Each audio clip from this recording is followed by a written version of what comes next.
Hezbollah ने Israeli प्रधानमंत्री Benjamin Netanyahu के घर पर तीसरी बार हमला किया है। 30 दिन के अंदर नेतन्याहू के कैसारिया वाले घर पर 3 बार हिजबुल्लाह के सफल हमले हुए और इस बार ईरान के एजेंट नेतन्याहू के दरवाजे तक पहुंच गए। कुछ दिन पहले हिज़्ब प्रमुख नईम कासिम ने कहा था कि बेंयामिन बच गए लेकिन भविष्य में सुरक्षित नहीं रहेंगे। माना जा रहा है कि खामनेई के एजेंट तल अवीव से सक्रिय हो गए हैं। इजरायली प्रधानमंत्री के घर पर 30 दिन के अंदर तीसरी बार हमले करके हिजबुल्लाह ने यह सिद्ध कर दिया है कि उसकी शक्ति इजरायली तकनीक को भेदने की ताकत रखती है।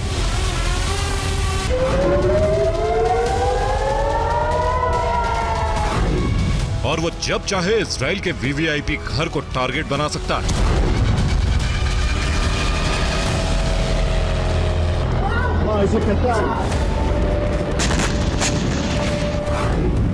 सोलह नवंबर की शाम को हिजबुल्लाह ने एक बार फिर तेल अवीव के कैसारिया में बेंजामिन नेतन्याहू के घर पर हमला किया और इसके बाद इजरायली सेना ने हिजबुल्लाह को शक्ति विहीन बनाने का ऑपरेशन तेज कर दिया। नेतन्याहू के घर पर हमला होने के बाद इजरायली सेना ने बेरूत के दाहिया इलाके में बमबारी की और कई इमारतों को खाक में मिला दिया।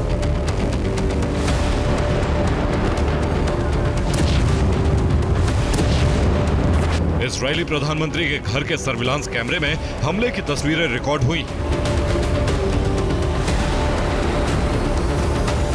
नेतन्याहू के कैसारिया वाले घर पर फ्लेयर बम से हमले किए गए।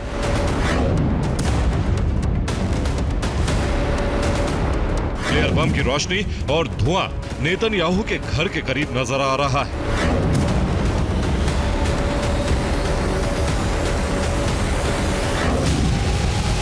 इजरायली आर्मी के रेडियो की रिपोर्ट है कि नेतन्याहू के घर पर 2 फ्लेयर बम दागे गए। इस हमले में कोई नुकसान नहीं हुआ है। नेतन्याहू और उनका परिवार हमले के वक्त घर में मौजूद नहीं था। इस हमले में 3 संदिग्धों को गिरफ्तार किया गया है। इन तीनों संदिग्धों से इजराइल की शिन बेट और लाहाव यूनिट पूछताछ कर रही है।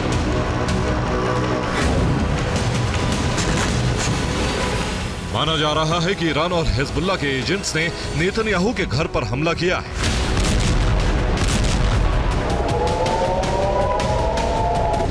ईरान का प्लान है नसरल्ला और हानिया की मौत का बदला लेना और इसीलिए नेतन्याहू के घर को बार बार टारगेट किया जा रहा है।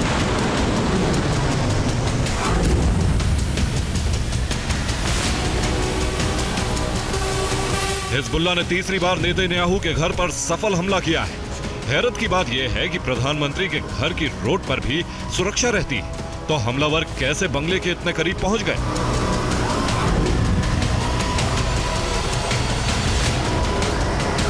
इजरायली प्रधानमंत्री के घर की सुरक्षा का कड़ा बंदोबस्त किया गया है। कैसारिया में नेतन्याहू के घर पर जो पहला हमला हुआ था, उसके बाद इजराइल ने इस घर की सुरक्षा के लिए 5 करोड़ रुपए का सुरक्षा सिस्टम लगाया था।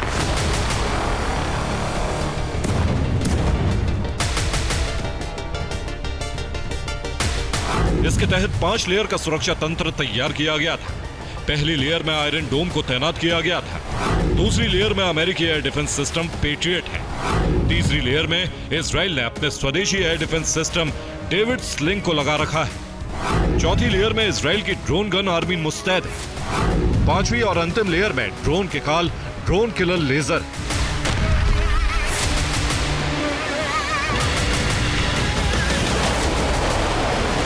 इतना जबरदस्त सुरक्षा तंत्र होने के बावजूद हिजबुल्लाह का ड्रोन और हिजबुल्लाह के एजेंट नेतन्याहू के घर को हिट करने में कामयाब हो गए।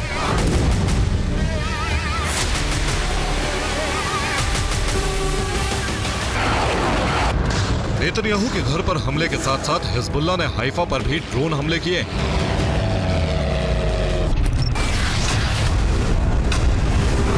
हिजबुल्लाह के हमलों में हाइफा का एक सिनेगॉग यानी यहूदी प्रार्थना स्थल तबाह हो गया।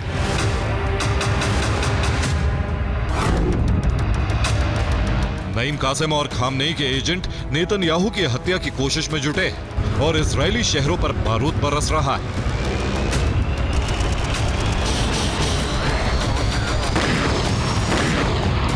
इजराइल ने हिजबुल्लाह को शक्तिहीन बनाने के लिए अपना ऑपरेशन नॉर्दर्न एरोज तेज कर दिया है।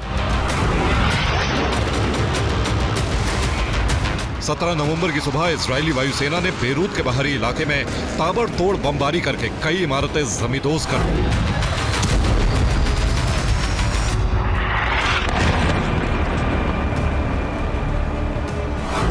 इजराइल के हमले से बेरूत की इमारत पूरी तरह जमींदोज हो गई।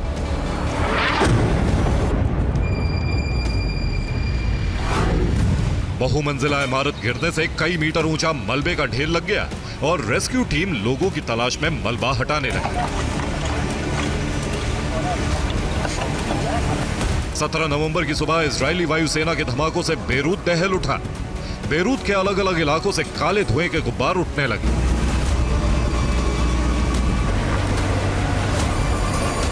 इजरायली हमलों से बेरूत की स्काई लाइन पर धुआं ही धुआं नजर आने लगा।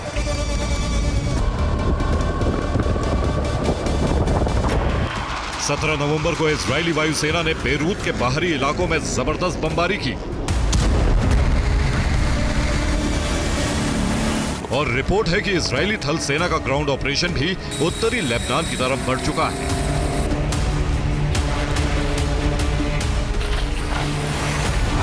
इजरायली थल सेना ने बॉर्डर से 5 किलोमीटर दूर हिजबुल्लाह के हथियार गोदाम वाले चामा गांव पर कब्जा कर लिया। सेना प्रमुख ने कहा है कि थल सेना लेबनान के बहुत अंदर तक दाखिल हो चुकी और हिजबुल्लाह के ठिकानों को तबाह कर रही है। इजरायली सेना प्रमुख ने यह भी दावा किया कि लेबनान में इजरायली सेना का ऑपरेशन करीब करीब पूरा हो चुका है।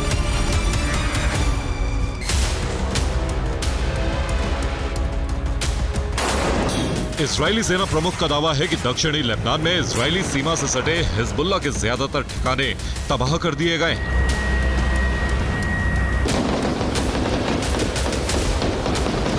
लेकिन सीमा के नजदीक से और इजराइल के अंदर हिजबुल्लाह के हमले साफ संकेत दे रहे हैं कि उसकी ताकत पर ज्यादा असर नहीं पड़ा है। Bureau report, TV9 Bharatvarsh.